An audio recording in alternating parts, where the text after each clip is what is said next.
하나님의 말씀은 히브리서 8장 6절부터 13절까지를 교독을 하시겠습니다. 그러나 이제 그가 더 아름다운 직분을 얻으셨으니 이는 더 좋은 약속으로 세우신 더 좋은 언약의 중보시라. 저 첫 언약이 무마했다면 둘째 것을 요구할 일이 없었으려니와 저희를 허물하여 일렀으되 주께서 가라사대 볼지어다 날이 이르리니 내가 이스라엘 집과 유다 집으로 새 언약을 세우리라. 또 주께서 가라사대 내가 저희 열조들의 손을 잡고 애굽 땅에서 인도해 내던 날에 저희와 세운 언약과 같지 아니하도다. 저희는 내 언약 안에 머물러 있지 아니하므로 내가 저희를 돌아보지 아니하였노라. 또 주께서 가라사대 그날 후에 내가 이스라엘 집으로 세울 언약이 이것이니 내 법을 저희 생각에 두고 저희 마음에 이것을 기록하리라. 나는 저희에게 하나님이 되고 저희는 내게 백성이 되리라. 또 각각 자기 나라 사람과 각각 자기 형제를 가르쳐 이르기를 주를 알라 하지 아니할 것은 저희가 작은 자로부터 큰 자까지 다 나를 알미니라. 내가 저희 불의를 긍휼히 여기고 저희 죄를 다시 기억하지 아니하리라 하셨느니라. 새 언약이라 말씀하셨음에 첫 것은 낡아지게 하신 것이니 낡아지고 쇠하는 것은 없어져 가는 것이니라. 아멘. 하나님이 누구신가? 우리는 그분을 눈으로 볼 수 없고 그의 생각을 인간의 지혜로 깨닫지는 못하여도 하나님은 자기가 하신 일을 우리에게 눈에 보이도록 그분이 형상화하셨습니다. 곧 하나님은 집을 지으신 분이라 하는 것이 성경의 가르침이에요. 하나님은 위대한 건축주가 되신다. 우리 지난주에 들었습니다마는 자기를 건축하라, 세우란 뜻인데 성경에 세우란 말씀이 적지 않다고 말씀드렸죠. 근데 뭘 세우느냐? 집을 세우는 겁니다. 대개 가면 성경에 집을 세운다는 곳에 이 동사가 많이 쓰였고 혹간에 성을 세우다. 그래서 집을 세우는 이야기가 많이 나온 이유가 무엇일까? 성경 보면은 의외로 집에 대한 말씀이 참 많이 나옵니다. 그래서 가장 먼저 나온 것이 창세기 7장 1절에 노아의 집이에요. 하나님이 노아의 집에는 은혜를 베푸셨더라. 노아의 집을 돌아보셨더라. 그리고 창세기 12장에 아브라함이 하나님의 부르심 받을 때 내 본토와 친척과 아비 집을 떠나라. 하나님이 그 집을 떠나서 그러면 갑자기 그가 방황하고 또 유랑민 노숙자가 되게 하신 것이 아니라 하나님이 더 좋은 집을 위해서 그를 떠나게 하신 것이지요. 그 다음에 우리는 바로의 집을 하나님이 심판하신 것을 말씀하고 있어요. 하나님이 애굽을 치신 것을 바로의 집을 치겠다고 말씀하셨습니다. 그리고 하나님께서 이스라엘이 말씀하시기를 종되었던 집, 곧 애굽을 네가 종되었던 집이다. 하나님이 그들을 애굽에서 끌어내신 것은 광야에서 방황케 하심이 아니요 하나님이 더 좋은 집, 곧 젖과 꿀이 흐르는 가나안 땅에 좋은 집을 주시기 위해서 인도해 내신 것을 우리는 잘 알 수 있습니다. 마찬가지로 고린도후서 5장 1절에 보면 만일 땅에 있는 우리 장막이 무너지면은 사람이 손으로 짓지 아니하고 하나님이 지으신 집, 하늘의 영원한 집이 우리에게 있는 줄 아나니 이렇게 말씀하셨습니다. 곧 우리가 이 땅에서 사는 것 자체가 무너지기 쉬운 계란 껍질같이 깨지기 쉬운 그런 집을 어떻게 하면 깨지지 않게 잘 보존하는가, 여기에 목적이 있는 것이 아니라 이렇게 연약한 집을 하나님이 주신 뜻을 이해하라. 이것은 더 이상 무너지지 않는 하늘집이 있음을 깨닫고 그 집을 향해서 가게 하십니다. 시편 23편에도 나의 평생의 선하심과 인자하심이 정녕 나를 따르니 내가 여호와의 집에 영원히 거하리로다. 하나님의 집에 대해서 말씀하고 있습니다. 예수께서도 하나님 나라를 말하고 있는 거 아니? 아버지 집이라고 그랬어요. 내 아버지 집에는 거할 곳이 많도다.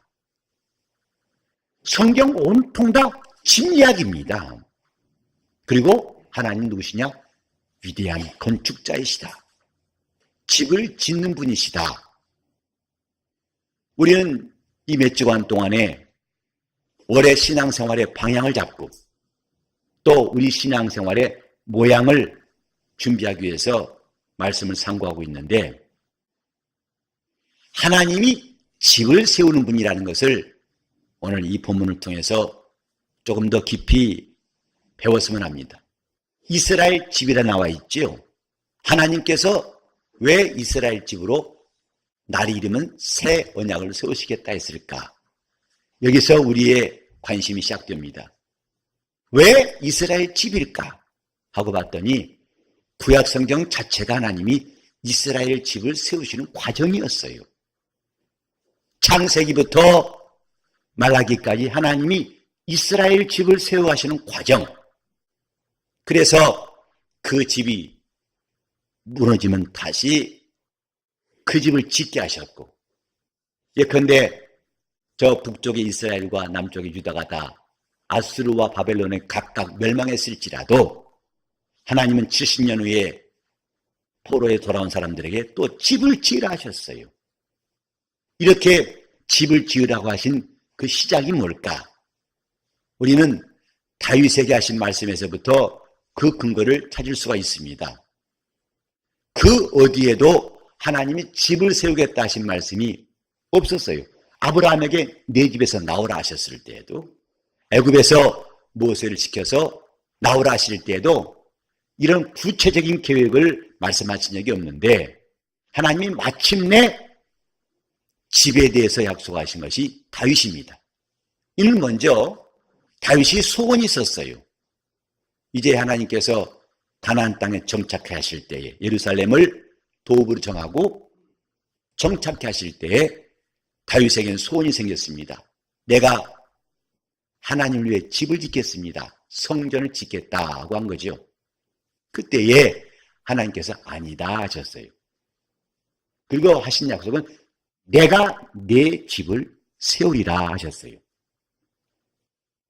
다윗이 가진 소원에 대해서는 미루셨습니다. 내 아들 솔로몬이 지을 것이고, 먼저 내가 할 일은 내 집을 세울 것이다. 하나님이 왜 다윗에게 이 말씀하셨을까? 놀랍게도 다윗은 하나님 주신 영감으로 지금까지 하나님 자기를 인도하신 것과 앞으로 하나님이 하실 일들을 다 꿰뚫어보고 그가 한 기도가 나옵니다. 우리 다 같이 한번 역대상 17장을 좀 보시겠습니다. 역대상 17장 10절. 제가 읽겠습니다. 전에 내가 사사를 명하여 내 백성 이스라엘을 다스리던 때와 같지 않게 하고 또 네 모든 대적으로 네게 복종하게 하리라. 또 네게 이르노니 여호와가 너를 위하여 집을 세울지라. 하나님께서 다윗에게 집을 세우겠다. 너를 위하여 집을 세우겠다. 그러니까 다윗이 하나님의 성전을 짓겠다는 것보다도 먼저 하나님은 내가 너를 위해 집을 세우겠다. 여기서 우리는 종교와 기독교의 차이를 좀 생각하게 됩니다. 종교는 먼저 자기가 집을 세우려고 하는 그 자기의 소망, 자기의 원하는 것이 있을 것입니다. 근데 하나님의 뜻은 먼저 하나님이 세우실 것이 있다는 것을 말씀하는 거예요. 하나님이 집을 세우겠다. 그 다음에 사람이 집을 짓는 것이 필요합니다. 순서가 바뀌지 말아야 한다. 이 말이죠. 하나님께서 이렇게 말씀하시기 전에도 저 창세기 30장 보면은 야곱이 그렇게 말한 게 나와요. 20년 동안 외삼촌 집에서 고생하면서 그의 마음속에 계속 나오는 소원이 뭐냐면 집을 세우는 거예요. 그러나 외삼촌은 자기에게 조그마한 목도 주지 않고 아주 속된 말로 착취합니다. 노동력을 착취하고 괴롭게 할 뿐입니다. 세월은 지나가는데 야곱은 다급해졌어요. 내가 언제까지 이 집에 종살이 할까? 집을 세우자. 그래 마침내 외삼촌에게 말하죠. 내가 어느 때에 내 집을 세우리까? 이제 아내도 둘이 있고 많은 자손들이 있는데 어느 때까지 집을 세우리까? 이런 소원이 하나님께서 집을 세우시겠다는 것과 일치가 되어서 먼저 내가 세우겠습니다 하는 것이 아니라 하나님이 집을 세우리라 하신 말씀에 순종한 다음에 그 다음에 세우는 것이 맞다 이 말입니다. 우리나라도 어렸을 때 어려움 당할 때에 집 가지는 것이 소원일 때 있었습니다. 그래 한평생 살면서 집 한 칸 마련하지 못하고 죽이면 이건 큰 아쉬움이다 싶어가지고 어쨌든 좁은 집이라도 하나 얻으면 그나마 안심이 되고 그것을 자손들에게 물려주고 하는 것이 자기 할 도리했다고 생각했습니다. 집이 뭐길래 지금 물론 달라졌습니다만은 그렇게 집에 대한 생각들이 많았던 시절이 있었지요. 근데 이것이 그냥 단순히 우연이 아니라 야곱도 그렇게 소원했었는데 이것은 하나님이 하시려는 방향과 어느 순간에 일치한 시점이 와서 드디어 하나님이 다윗에게 내가 집을 세우리라. 하나님이 세우시는 것이 먼저다 이 말이죠. 신앙은 이렇게 하나님의 약속이 먼저고 그분 말씀이 먼저고 그분의 계획이 먼저고 그분의 뜻이 먼저입니다. 종교는 이 순서를 바꿔버린 거예요. 열심도 있고 또 많은 수고도 있지만은 그것이 제대로 되기 위해서는 먼저 말씀이 우리 다 금방 찬송했었죠. 먼저 그의 나라와 의를 구하라. 그리하면 이 모든 것을 너에게 더하시리라. 하나님은 건축자이십니다. 그래서 히브리서 3장에도 집마다 지은이가 있으되 만물을 지으신 이는 하나님이시라 그랬죠. 그 건축자 되 위대한 건축자. 보통 많은 집, 대단한 집, 지금도 지구상에는 사람들에게 감탄을 살 만한 많은 건축한 곳이 있습니다만 그러나 그런 건축과는 비교할 수 없는 만유를 지으신 하나님이시다 이렇게 말했는데 그가 건축하신 다윗에게 내 집을 지으리라 하신 뜻을 다윗이 깨달았습니다. 우리 한번 다 같이 11절과 11절부터 14절까지를 읽겠습니다. 시작. 내 수완이 차서 내가 열조에게 돌아가면 내가 내 뒤에 내 씨 곧 내 아들 중 하나를 세우고 그 나라를 경고케 하리니 저는 나를 위하여 집을 건축할 것이요 나는 그 위를 영원히 경고케 하리라. 나는 그 아비가 되고 그는 나의 아들이 되리니 나의 자비를 그에게서 빼앗지 아니하기를 내가 내 전에 있던 자들에게서 빼앗음과 같이 하지 아니할 것이며 내가 영영히 그를 내 집과 내 나라에 세우리니 그 위가 영원히 견고하리라 하셨다 하라. 나단 선지자에게 하나님의 말씀을 주어서 다윗에게가 전하라 하신 말씀이에요. 그 말씀은 하나님이 집을 세우시되 내 왕위가 흔들리지 않냐고 견고할 것이고 영원히 하나님이 그 위를 경고케 하실 것이다. 내가 그를 영영히 세울 것이다 하신 약속입니다. 과연 나중에 르호보암 때 나라가 나뉘었지만은 북쪽에 올라간 여로보암의 나라는 당대를 넘기기 힘든 왕이 대부분이었습니다. 다시 말해서 신하가 왕을 쳐 죽이고 왕이 되고 끝없는 쿠데타와 신하의 배반이 이어졌습니다. 나라는 200년 이상 이어졌지만은 여로보암의 자손이 계속 왕이 될 수 없었으나 남왕족 유다인은 다윗 자손이 한 번도 끊긴 적이 없어요. 마지막까지 왕위가 이어졌어요. 비록 그 왕이 하나님 보시기에 악을 행했을지라도 하나님이 참으시고 또 그 다음 대를 이어서 계속 마지막까지 다윗 왕조가 가게 하신 것이죠. 하나님이 이렇게 말씀하시니까 다윗이 한 기도가 16절부터 23절까지 나옵니다. 27절까지 나오는데 다윗 왕이 여호와 앞에 들어가서 기도합니다. 여호와여, 하나님이여, 나는 누구오며 내 집은 무엇이간데 나로 여기에 이르게 하셨습니까? 감사하는 거예요. 하나님, 내가 무엇이길래, 내 집이 무엇이길래 이런 놀라운 일들을 행하시나이까? 이는 앞으로 우리 성도들이 똑같이 고백해야 할 언어입니다. 주님, 내가 무엇이길래, 내 집이 무엇이길래 하나님 이렇게 말로 다 할 수 없는 은혜를 베푸시고 인도하시고 함께 하시나이까? 이게 신앙의 사람이죠. 17절에 보면 하나님이여, 주께서 이것을 오히려 작게 여기시고 또 종의 집에 대하여 먼 장래까지 말씀하셨습니다 했어요. 즉 하나님이 다윗에게 내가 내 집을 세우리라 하신 말씀은 다윗 당대에 잘된 일시적인 일이 아니라 하나님이 먼 장래까지 일, 곧 하나님이 하실 일을 그에게 보이신 것이다 이 말이에요. 다윗 한 사람의 형통한 삶을 말하자는 것이 아니라 다윗은 자기 당대만 보는 시야가 아니라 멀리 하나님의 시야로, 하나님 보시는 눈으로 그는 하나님 하신 일을 보고서 크게 감동했던 것이죠. 그래서 18절에 주께서 주의 종에게 베푸신 존귀에 대하여 다윗이 다시 무슨 말씀을 하오리까?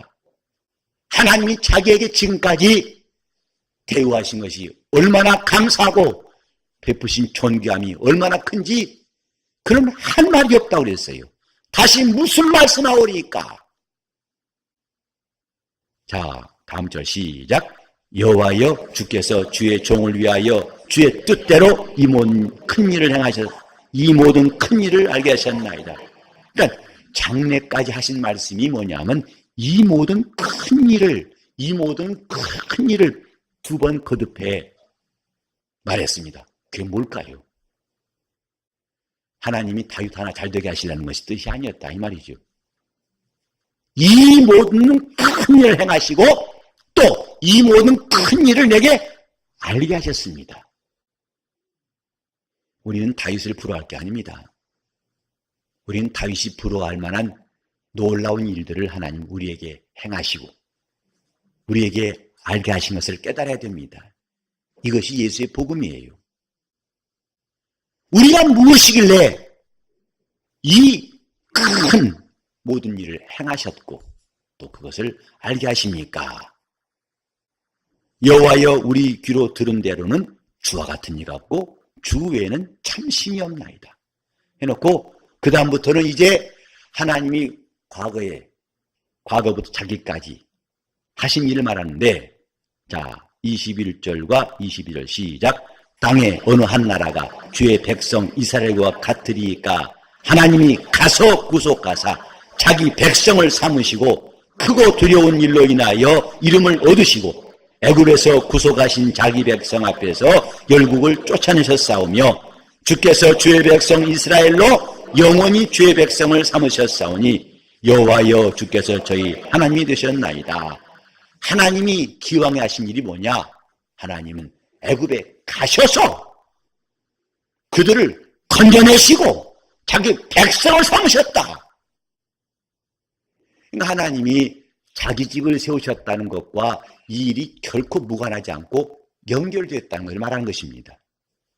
갑자기 하나님께서 내가 너 형통하게 해줄게, 너 집 세워줄게, 이게 아니라 이렇게 말씀하신 것은 이미 시작된 하나님의 일을 내가 본 것인데, 애굽에 가셔서 종되었던 집 애굽에서 이스라엘을 끌어내시고 저들의 하나님 되시고 그걸 만방에 기사와 이적으로 하나님이 얼마나 크신 분임을 나타내셨습니다. 또 여호와여 이제 주의 종과 그 집에 대해 말씀하신 것을 영원히 견고케 하시며 말씀하신 대로 행하사 견고케 하시옵소서. 이제 그 뜻이 꼭 이루어지기 바랍니다. 견고하기 바랍니다. 우리 신앙은 다윗이 기도한 것과 똑같이 하나님께서 내게 행하신 일이 견고해지기 바랍니다 하고 사모하고, 신앙생활은 그래 변덕스럽지 말아야 됩니다. 간사하지 말아야 됩니다. 왔다 갔다 하지 말아야 됩니다. 마디가 없는 신앙생활이 필요하고 계절을 타지 않는 영적 생활이 필요합니다. 오늘 되게 춥죠? 아마 우리 교회도 인터넷 방송하면 집에서 했으면 하신 분도 있었을지 모르는데 우리 교회는 안타깝게도 위성방송이 없습니다. 철저하게 오프라인이에요. 직접 오셔야만 됩니다. 저도 아침에 나오는데 참 날씨가 어제 못지않게 춥더군요. 근데 영적 생활은 계절에 관계없이 하는 것이 참 신앙생활이에요. 왜? 이런 계절과 환경과 이 나라보다도 더 큰 것이 있기 때문이에요. 심지어 우리 목숨보다도 더 귀한 것이 있기 때문에 우리가 신앙생활을 하려고 하는 것입니다. 다윗은 지금 이런 하나님의 모든 놀라운 일들이 옮기지 아니하고 다른 데로 옮기지 아니하고 견고하게 되기를 기도하고 기도했어요. 자, 24절 25절 시작. 견고케 하시고 사람으로 영원히 주의 이름을 높여 이르기를 만군의 여호와는 이스라엘의 하나님 곧 이스라엘의 하나님이시라 하게 하시며 주의 종 다윗의 집이 주 앞에서 견고히 서게 하옵소서. 나의 하나님이여 주께서 종을 위하여 집을 세우실 것을 이미 듣게 하셨으므로 주의 종이 주 앞에서 이 기도로 구할 마음이 생겼나이다. 여기서 우리는 참 좋은 메시지를 듣습니다. 주님께서 종을 위해서 집을 세우실 것을 이미 듣게 하셨기 때문에 내가 기도로 구할 마음이 생겼나이다 했어요. 우리는 말씀을 들으면 그 말씀이 기도가 될 마음이 생겨야 됩니다. 말씀하셨으니 내가 이것을 기도로 구할 마음이 생겼나이다.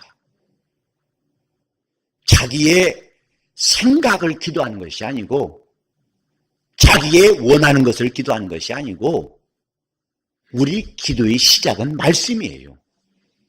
이것을 듣고 나는 주께 구할 마음이 생겼나이다. 기도할 마음이 생겼나이다. 그래서 말씀과 기도는 따로따로가 아닙니다. 왼발 오른발이 따로따로가 아니고 그 차곡차곡 걸어야만 갈 수 있듯이 말씀과 기도 곧 왼발과 오른발 이런 관계에 있습니다.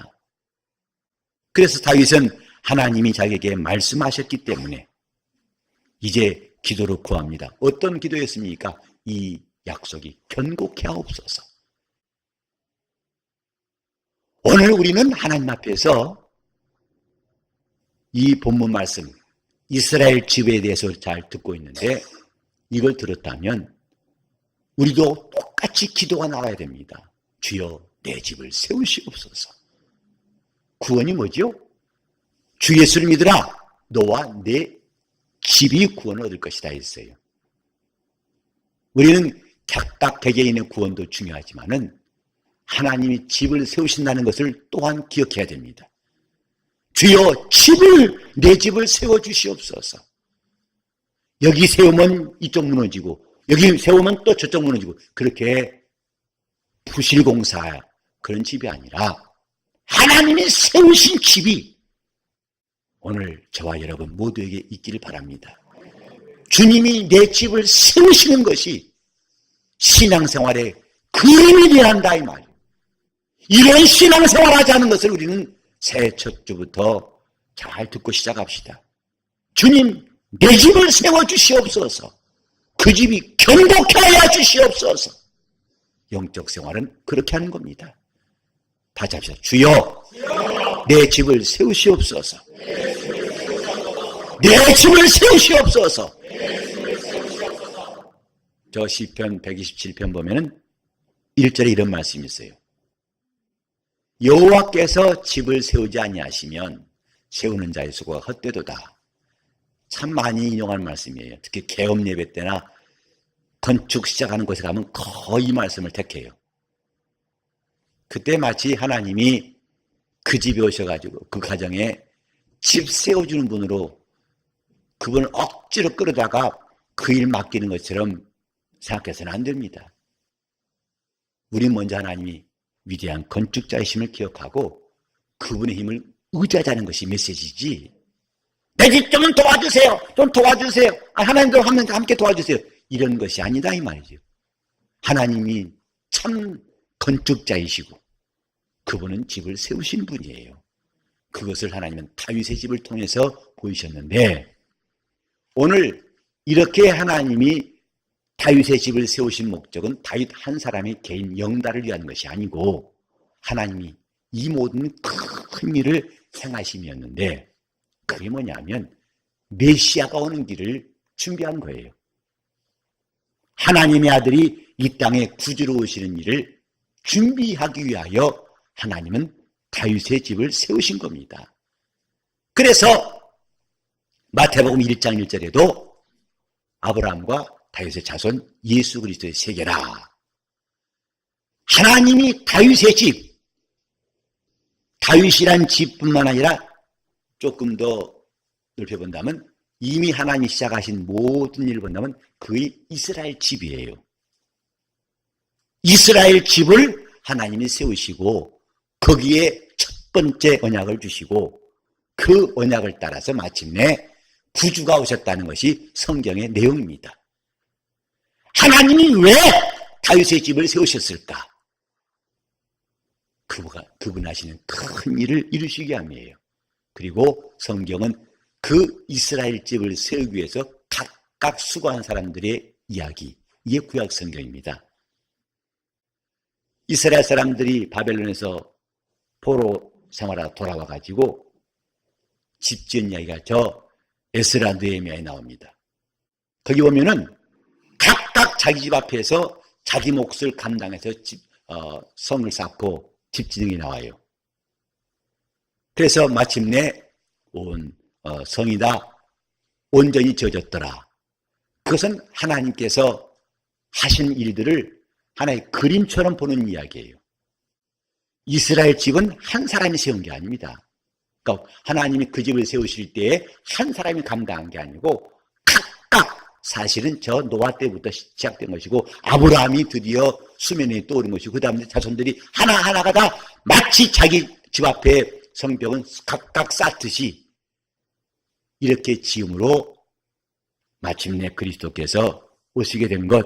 마태는 이것을 14대씩 끊어가지고 42대를 소개함으로써 하나님이 다윗에게 집을 짓겠다 하신 것이 무엇인가를 말씀했습니다.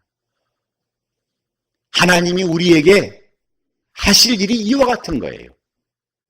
우리는 하나님이 하신 일을 여러 가지로 말할 수 있지만 이번에 담대히 말할 수 있는 것은 그분은 집 세우신 분이시다. 하나님은 건축자이시다. 그래서 우리 모두가 담대히 기도할 것은 하나님이 다윗의 집을 세우신 것처럼 우리 가정도 튼튼한 신앙의 집으로 세워주시기를 구해야 한다 이 말이고, 그렇게 내가 각각 영적 생활하되 내 혼자만 세우는 것이 아니라 내 자손들이 계속 자기 몫을 감당함으로써 마침내 하나님은 우리 가정에 그가 세우신 집을 통해서 자기의 역사를 행해 주실 것입니다. 신앙생활은 집 짓듯이 하는 것입니다. 하나님은 건축자이십니다. 우리가 우왕장할 것이 아니라 여기도 찔끔 저기도 찔끔 그저 교회 순례하듯이 영적인 방황할 것이 아니라 제대로 하나님이 드디어 가나안 땅에 정착한 다윗을 향해서 내가 너를 위해 집을 지을 것이다 하고 하신 것처럼 먼저는 우리 방황이 끝나야 됩니다. 노숙자에게 주님은 집질하지 않았어요.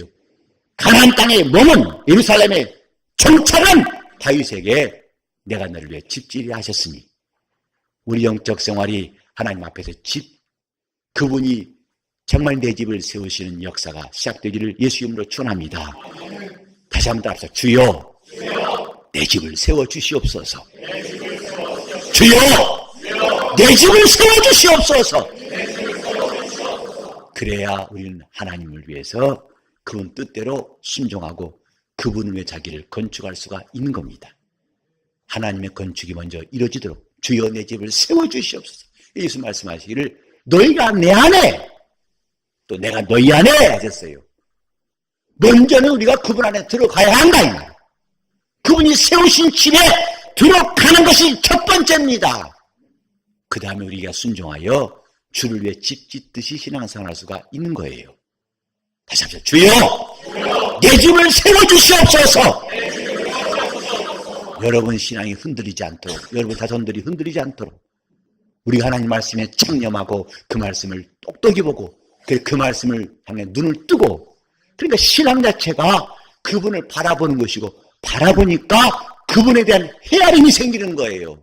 여러분 좋은 주택 단지 가면 와 좋다, 와 기가 막힌 조경에다가 기가 막힌 와 그 뭐라 그래요?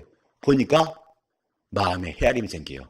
이런 집에 살아봤으면 하고 헤아림이 생기죠. 하나님을 바라보면은 그분에 대한 헤아림이 생깁니다. 그분이 어떤 분인지 안다면 그분에 대한 헤아림이 생겨요.